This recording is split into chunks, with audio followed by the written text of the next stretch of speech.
السلام علیکم ورحمۃ اللہ وبرکاتہ۔ یہ ذی الحجہ کے دن چل رہے ہیں اور بقرعید آنے والی ہے، حج کا مہینہ ہے۔ اللہ آپ لوگوں کی عبادات کو روزوں کو قبول فرما لے۔ بڑے اہمیت کے دن ہیں اصل میں، عبادات کے، روزوں کے، اللہ رب العزت سے توبہ کرنے کے، آگے گناہوں سے بچنے کی عزم کرنے کے دن ہیں۔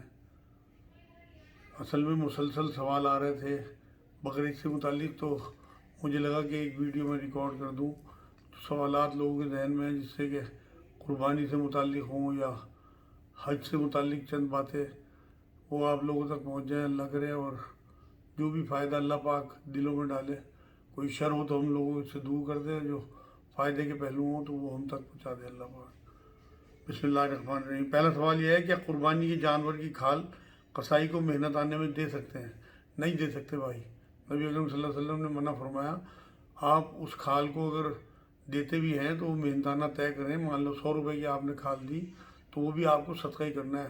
صرف آپ اس کھال کو اپنے لیے اگر استعمال کریں کہ دھو کے نمک وغیرہ سے اسے سکھا کے آپ اس کی جانماز بنا لیں، یا بیٹھنے کی کوئی ایسی چیز بنا لیں کہ آپ اس پہ بیٹھیں، تو اس کی تو اجازت ہے، آپ اپنے استعمال میں لا سکتے ہیں۔ جو گوشت کا حکم ہے وہی کھال کا حکم ہے۔ گوشت کو آپ استعمال کر سکتے ہیں، بیچ نہیں سکتے، اسی طرح کھال کو آپ استعمال کر سکتے ہیں، بیچ نہیں سکتے۔ ایک اور سوال ہے، قربانی کن پہ فرض ہے، کتنا مال ہونے پہ قربانی کریں؟ اصل میں یہ تو اپنی کیفیت کا معاملہ ہے، اس میں وہ نصاب نہیں چلتا زکوٰۃ والا، بلکہ جس کی جیسی حیثیت ہو، اگر وہ اللہ کی راہ میں قربانی کرنا چاہتا ہے تو یہ تو اپنے ذوق اور شوق کی بات ہے۔ بہت سارے میں نے ایسے غریب لوگ دیکھے اپنے یہاں بھی، جو ہمارے یہاں ملازم لوگ ہیں، وہ بھی حصہ ڈالتے ہیں قربانی میں۔ اصل میں قربانی کی روح کو سمجھنا پڑے گا۔ ہر عبادت کی کوئی روح ہے، جیسے نماز ہے وہ اللہ کی عظمت کا مظہر ہے، ایسی روزہ ہے وہ آپ اللہ کی اطاعت بجا لاتے ہیں اور یہ بتاتے ہیں کہ اللہ جو تو نے حکم دیا ہم نے اسے پورا کیا۔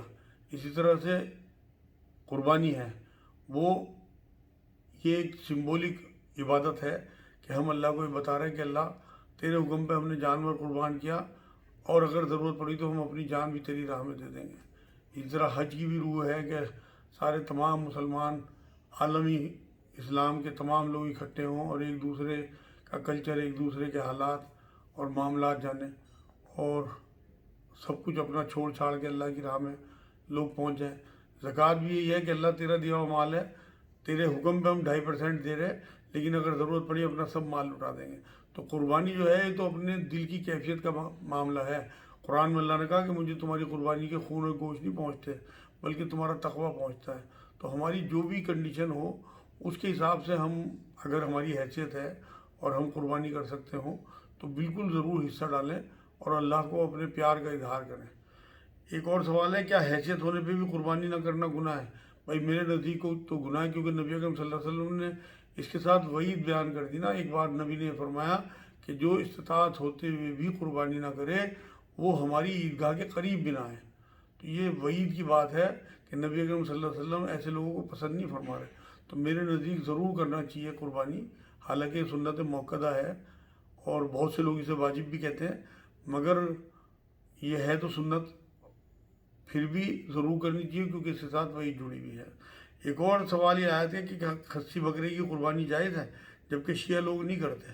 اصل میں یہ بھی علماء دین نے بالکل خصی بکرے کی قربانی کی اجازت دی ہے، اور جو شیعہ حضرات ہیں وہ یہ کہتے ہیں کہ خصی کرنے پہ اس میں نقص آ جاتا ہے، اور نقص والے جانور کی قربانی نہیں کرنی چاہیے۔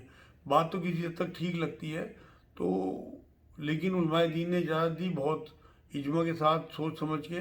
تو ہمیں تو اپنے علماء کے پیچھے چلنا ہے۔ تو اگر نبی اکرم صلی اللہ علیہ وسلم کوئی اس طرح کی وعید سنا کے جاتے کہ بھائی بالکل کسی بھی قیمت پہ نہیں کرنی ایسی قربانی۔ میں نے تو ایک روایت میں یہ بھی پڑھا تھا کہ نبی اکرم صلی اللہ علیہ وسلم نے 2 خصی مینڈوں کی قربانی کی ایک بار عید پہ۔ تو اس سے تو یہ بات ثابت ہوتی ہے کہ دونوں جائز ہیں، چاہے آپ خصی بکرے کی قربانی کریں یا بنا خصی بکرے کی، تو اس لیے یہ دونوں جائز لگتی ہیں۔ ایک اور سوال ہے، کیا بھینس یا کٹرے کی قربانی کرنا ٹھیک نہیں ہے؟ کیا حضور نے منع کیا ہے؟ نہیں بھائی، حضور نے کہیں منع نہیں کیا۔ یہ بھی بہت زیادہ شدت کے ساتھ معاملہ اٹھتا ہے، بار بار سوال آتا ہے۔ دیکھو جی، جو قرآن نے چیزیں بیان کی ہیں نا وہ سمبولک چیزیں ہیں۔ اسی طرح سے قرآن میں جو 4 جانوروں کا ذکر اللہ نے کیا، اس میں گائیں، بکری، اونٹ اور مینڈا، تو وہ سب یہ اسی کے ساتھ جتنی بھی پیرالل چیزیں ہیں اس میں آئیں گی۔ اب اس میں گھوڑے کا ذکر نہیں ہے، گھوڑے کی بھی قربانی ہو سکتی ہے۔ اب یہ گھوڑا جو ہے وہ گائے کے زمرے میں آئے گا، اسی طرح بھینس جو ہے وہ گائے کے زمرے میں آئے گی۔ تو اس لیے تمام علماء دین کا اس میں اجماع ہے کہ بھینس کی قربانی بالکل جائز بھی ہے، اور کوئی اس میں حرج نہیں ہے، بالکل کوئی ایسا نہیں ہے کہ اسے منع کیا گیا ہو۔ ایک سوال یہ، ذی الحجہ کے پہلے 10 دن کیسے گزاریں؟ میں نے شروع میں بتا دیا کہ بہت عبادت کے ساتھ گزاریں، یہ اہم ترین راتیں ہیں، ان کا اللہ رب العزت نے قسم کھائی ہے قرآن میں، تو یہ تو بہت، اس میں لوگ روزے رکھتے ہیں، عبادات کرتے ہیں، توبہ کرتے ہیں، استغفار پڑھیں زیادہ سے زیادہ، جتنی بھی ہمت ہو اتنے روزے رکھیں۔ اور عرفہ کے دن کا روزہ تو ضرور رکھنا چاہیے، اگر کوئی بھی روزہ آپ نہ رکھ پائیں تو آخری تو 2-3 روزے ضرور رکھ لیا کریں۔ ایک اور سوال یہ تھا کہ کیا جانور کی عمر دیکھ کے قربانی کرنی چاہیے؟ بالکل، نبی اکرم صلی اللہ علیہ وسلم کا حکم ہے کہ جانور کی عمر دیکھ کے قربانی کرو۔ بکرا 1 سال کا، مینڈا اور بکرا، اور گائے اور بھینس جو ہے وہ 3 سال، اور اونٹ جو ہے وہ 5 سال۔ تو یہ حدیثوں میں عمر جب بتا کے گئے نبی اکرم صلی اللہ علیہ وسلم تو ہمیں دیکھنی ہی چاہیے، اور دیکھنا چاہیے کہ کسی قسم کا کوئی نقص ان میں نہ ہو، لنگڑا نہ ہو، ہاتھ پیر ٹوٹے ہوئے نہ ہوں، کچھ اور مطلب نقص نہ ہو اس طرح کا۔ تو بالکل بہت احتیاط کے ساتھ، کیونکہ قرآن میں اللہ نے کہا کہ اللہ کی راہ میں ردی چیز نہیں دینی، تو یہ بہت احتیاط سے آپ قربانی کریں۔ سال میں ایک بار آپ کا یہ تہوار آتا ہے کہ آپ یہ دیکھیں کہ نبی اکرم صلی اللہ علیہ وسلم نے یہ 2 عیدیں ہمیں بیان کر دی، ایک 30 روزوں کے بعد، اور ایک یہ حج کے ساتھ اسے جوڑ دیا گیا کہ حج میں تو لوگ قربانی کرتے ہیں، جو لوگ حج کو نہیں جا پاتے وہ اللہ کی راہ میں جانور قربان کریں، انہیں انشاءاللہ اس کا بہت اجر ملے گا۔ تو یہ 2 عیدیں ہماری ہیں، تو انہیں بہت جشن کے ساتھ منائیں، اللہ کی راہ میں اپنی بہترین چیز قربان کریں۔ ایک اور سوال یہ تھا کہ کیا غیر مسلموں کو قربانی کا گوشت دے سکتے ہیں؟ بالکل دے سکتے ہیں بھائی، آپ کھائیں بھی اور کھلائیں بھی۔ حکم ہے قرآن میں کہ جو مانگے انہیں بھی دو اور جو نہ مانگے انہیں بھی دو۔ تو یہ جو ہمارے ہم وطن بھائی ہیں، یہ ہمارے بالکل قریبی پڑوسی ہوں، رشتہ دار، مطلب جاننے والے ہوں، دوست احباب ہوں، انہیں آپ بالکل دعوت بھی کریں، انہیں گوشت بھی دیں، اس سے محبتیں بڑھتی ہیں، کدورتیں دور ہوتی ہیں۔ ایک اور سوال تھا کیا گھوڑے کی قربانی بھی جائز ہے؟ بالکل گھوڑے کی قربانی جائز ہے۔ نبی اکرم صلی اللہ علیہ وسلم نے خود ایک موقع پہ ایسا ہوا کہ جب کھانا ختم ہونے لگا تو پھر جو ساتھ میں گھوڑے تھے انہیں کاٹ کاٹ کے بنایا گیا اور کھایا گیا، نبی اکرم صلی اللہ علیہ وسلم نے خود نوش فرمایا، تو اس لیے گھوڑے کی قربانی بھی جائز ہے۔ بالکل آپ اس کا گوشت بھی کھا سکتے ہیں اور قربانی بھی کر سکتے ہیں۔ کیا قربانی کے پیسے غریبوں میں بانٹ دیے جائیں تو ثواب اتنا ہی ملے گا؟ نہیں بھائی، بالکل بھی نہیں۔ نبی اکرم صلی اللہ علیہ وسلم نے بات فرمائی ہے کہ جو قربانی کا دن ہے اس دن اللہ کو قربانی سے زیادہ کوئی بھی چیز پسند نہیں ہے، اور اتنا ثواب ملتا ہے جیسے مطلب کسی بھیڑ کے جسم پہ جتنے بال ہوتے ہیں اتنی ہی اجر ملتا ہے قربانی کرنے والے کو۔ تو یہ تو بہت اجر کا معاملہ ہے۔ آپ یہ دیکھیں کہ آپ جو مرضی بانٹیں، اللہ نے آپ کو خوب دیا ہے، آپ زکوٰۃ بھی دیں، خیرات بھی دیں، لوگوں کی امداد کریں، خوب مدد کریں لوگوں کی، اپنے رشتہ داروں کی، لیکن جو ایک سال میں ایک اللہ کا حکم ہی آیا ہے اس میں کسی قسم کی چونچا نہیں کرنی ہے، یہ نہیں دیکھنا آپ اپنے اور مال میں سے غریبوں کی مدد کریں، یہ تو اللہ کا حکم ہے، اس میں تو اللہ کی راہ میں آپ کو جانور ہی قربان کرنا ہے، وہی قبولیت ہوئی۔ اس دن کسی اور عمل کا، نیک عمل کا اللہ کے ہاں اتنا اجر نہیں ہے جس دن قربانی کا دن ہوتا ہے، جتنا قربانی کا اجر ہے۔ ایک ہی سوال اور ہے کہ کیا اگر قرآن نماز سے پہلے قربانی کر دے تو کیا جائز ہے؟ بالکل ناجائز ہے۔ نبی اکرم صلی اللہ علیہ وسلم فرمایا اگر کسی نے نماز سے پہلے قربانی کر دی تو وہ اس کا ذبیحہ گنا جائے گا، قربانی نہیں گنی جائے گی، اسے قربانی دوبارہ کرنی ہوگی۔ تو اس لیے پہلے نماز پڑھیں، اس کے بعد چاہے آپ 10 بجے نماز پڑھیں، چاہے آپ 6 بجے نماز پڑھیں، لیکن نماز پڑھنے کے بعد ہی آپ قربانی کر سکتے ہیں، تبھی اللہ تک آپ کی یہ قربانی پہنچے گی۔ ایک اور سوال تھا کیا شروع کے 10 دن بال کٹوانا، ناخون نہ کاٹنے کا حکم سب پر ہے؟ بالکل سب پر ہے بھائی۔ نبی اکرم صلی اللہ علیہ وسلم نے بات فرمائی کہ جو قربانی کرنے کا ارادہ رکھتا ہو وہ اسے چاہیے کہ ذی الحجہ کا چاند دیکھنے کے بعد نہ بال کاٹے نہ ناخون کاٹے۔ اسی طرح ایک صحابی آئے کہ حضور جنہوں نے قربانی نہیں کر سکتے، جن کی استطاعت نہیں ہے، وہ کیا کریں؟ تو نبی اکرم صلی اللہ علیہ وسلم نے بھی یہی بات فرمائی کہ تم اپنے بال اور ناخون ذی الحجہ کا چاند دیکھنے کے بعد مت کاٹنا، اور نماز کے بعد کاٹو گے تو تمہیں بھی قربانی کا اجر ملے گا۔ تو یہ نبی اکرم صلی اللہ علیہ وسلم نے ہمیں بتا کے یہ بات، اس کا اجر بڑھا دیا اور زیادہ، لیکن کوئی وعید اس کے ساتھ نہیں ہے، تو اگر کوئی کٹوا لیتا ہے تو میرے نزدیک کوئی گناہ نہیں ہے، لیکن اگر کوئی چھوڑتا ہے تو اس کا بہت ثواب ہے۔ نبی اکرم صلی اللہ علیہ وسلم کی ایک سنت آپ پوری کر رہے ہیں۔ ایک اور سوال یہ ہے کہ کیا قربانی کے گوشت سے ہی کھانے کی شروعات کرنا ضروری ہے؟ ہاں بھائی، یہ بھی نبی اکرم صلی اللہ علیہ وسلم کی سنت ہے۔ ضروری سے مراد یہ ہے، یہ نہیں ہے کہ آپ کے اوپر واجب ہو۔ اب شوگر کے جو مریض ہیں وہ کیا کریں گے، اٹھتے ہی انہیں کھانا چاہیے ہوتا ہے۔ تو اگر آپ کے اندر ہمت ہے اور طاقت ہے اور آپ روک سکتے ہیں اپنے آپ کو، تو نبی اکرم صلی اللہ علیہ وسلم کی سنت یہی ہے کہ جو بھی جانور ذبح کرتے تھے اس کی کلیجی یا اس کا گوشت جو ہے پکوا کے اس سے روزہ کھولتے تھے، مطلب اس سے ہی شروعات کرتے تھے کھانے کی اس دن۔ ایک اور سوال یہ تھا کہ کیا قربانی کے جانور میں عقیقے کا حصہ بھی کر سکتے ہیں؟ نہیں کر سکتے بھائی، قربانی کا تو الگ ایک حصہ ہوتا ہے۔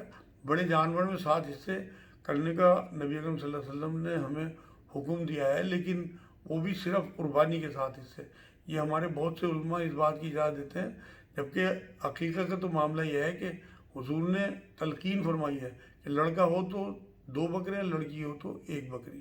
تو وہ تو ذکر آ گیا، اس میں تو گائے یا اونٹ کا کوئی ذکر ہی نہیں ہے اس میں۔ قربانی کے حصے مطلب قربانی کے حصے میں عقیقے کا حصہ بالکل نہیں ہو سکتا۔ ایک اور سوال یہ تھا کہ کیا مدرسے میں قربانی کے پیسے دینا جائز ہے؟ کیا ان کے اس میں کمائی کرنا حلال ہے؟ مطلب ان کا سوال وضاحت یہ کر دوں کہ مدرسے سے بہت سارے لوگ جو ہے وہ حصہ جو اعلان کرتے ہیں کہ بھئی یہاں 3000 کا حصہ ہے، 6000 کا حصہ ہے، اور ان کا سوال یہ بھی ہے کہ کیا وہ اس مدرسے والے جو کام کرتے ہیں ان کا اس میں کمائی کرنا جائز ہے؟ بھائی دیکھو، مدرسے میں حصہ لینا بالکل جائز ہے۔ آپ نے تو اپنا اچھے سوچ کے ساتھ ان کے لیے کہ بھئی وہاں بچے ہوتے ہیں انہیں گوشت مل جائے، اس نیت سے اگر آپ وہاں حصہ کرتے ہیں تو یہ واقعی بہت سعادت کی بات ہوگی کہ جو معصوم بچے یا یتیم بچے وہاں پڑھائی کے لیے آتے ہیں ان لوگوں کو سارے سال اس طرح سے گوشت نہیں مل پاتا، تو بقرعید پہ فراغت کے ساتھ انہیں گوشت مل جائے۔ لیکن اس میں مدرسے والوں کو احتیاط چاہیے کہ وہ اس میں کسی قسم کا مطلب ویسا فائدہ نہ اٹھائیں کہ کھالے بیچ رہے ہیں اور اس کے پیسے مدرسے میں لگا رہے ہیں، بلکہ ان غریب بچوں کے ہی کام میں وہ پیسے لگنے چاہیے جو یتیم بچے، جو مستحق بچے ہیں، صدقے کی نیت سے۔ تو اس میں پروفٹ والا معاملہ نہیں ہونا چاہیے کہ اس میں آپ نے طے کر لیا کہ 3000 کی آپ نے ایک حصہ طے کیا اور وہ حصہ آپ کو پڑ رہا ہے 2500 کا، تو 500 روپے حصے میں آپ بچا رہے ہیں۔ وہ بزنس اس میں جائز نہیں ہے کسی بھی قیمت پہ۔ تو جو لوگ یہ کر رہے ہیں اللہ کے واسطے اسے اپنے اوپر گناہ کا معاملہ نہ لیں، بلکہ اسے اسی طرح سے رکھیں جو قربانی کی روح ہے اسے قائم دائم رکھیں۔ ایک اور سوال یہ ہے کہ جانور اگر بیمار ہو جائے تو ذبح کرنا پڑے تو کیا دوبارہ خرید کر قربانی کریں؟ ہاں بھائی، اگر جانور بیمار ہو گیا اور آپ کو ذبح کرنا پڑا جو قربانی کا دن ہے اس سے پہلے، تو بالکل آپ کو دوسرا جانور خرید کے اور اس کے قربانی والے دن ذبح کرنا چاہیے۔ آپ کو اللہ نے استطاعت دی، آپ جب پہلے جانور خرید سکتے ہو تو دوسرا بھی جانور خرید سکتے ہو، نہیں تو اپنا حصہ بھی ڈال سکتے ہو کسی بڑے جانور میں۔ تو میرے نزدیک تو کرنا چاہیے، کیونکہ وہ تو بیمار ہو گیا، وہ تو ایک ایکسیڈنٹل معاملہ ہے، تو اس دن آپ پھر بقرعید کے دن دوسرا جانور ذبح کریں۔ ایک اور سوال یہ ہے کہ کیا دبئی میں رہنے والے انڈیا میں قربانی کرا سکتے ہیں؟ بالکل کرا سکتے ہیں، مگر دن وہاں قربانی کا ہونا چاہیے۔ مطلب یہاں جیسے دبئی یا سعودی عرب وغیرہ میں ایک دن پہلے قربانی کا دن ہو جاتا ہے، تو انڈیا میں جو ہے وہ دوسرا دن ہوگا انڈیا میں ان کے حساب سے، اور وہاں انڈیا کا پہلا دن ہوگا۔ تو انڈیا کے پہلے دن اگر قربانی یہ دبئی والے کراتے ہیں تو بالکل جائز ہوگی اور اس میں کوئی حرج نہیں ہے۔ ایک اور سوال یہ ہے کہ کیا احرام باندھ کر نیچے طواف کر سکتے ہیں جبکہ اوپر لمبا چکر پڑ رہا ہے؟